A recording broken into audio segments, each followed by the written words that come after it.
এই আপনি আমার বাসায় আসছেন কেন? আমি হচ্ছি আপনার হবু শ্বশুর। শোনেন, হবু শ্বশুরকে একটু সম্মান দিয়ে কথা বলতে হয়, সালাম টালাম করতে হয়, তাই না?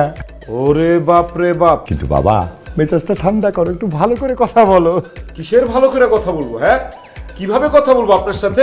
প্রথমে তো ভাবছিলাম যে আপনার মেয়ে সাইকো, এখন তো দেখতেছি আপনি সাইকো, আপনার 14 গোষ্ঠী সাইকো। কেন আমার বাসায় আসছেন বলেন? আমার সুখের ঘরে আগুন লাগাইতে? না, আপনার সুখের ঘরে আমি আগুন লাগাইতে আসি নাই, চোরা দিতে আসছি। আব্বাজান, আমি তো একজন মুরব্বী, মুরব্বীর সাথে কিভাবে ব্যবহার করতে হয় সেটা তো আপনি জানেন, একটু ভদ্র ব্যবহার করতে হয়। আপনি তো দেখছি আপনার মায়ের চেয়ে বড় বেয়াদব। তার মানে অলরেডি সব মায়ের জানা হয়ে গেছে, আপনি সব জানাই দিচ্ছেন?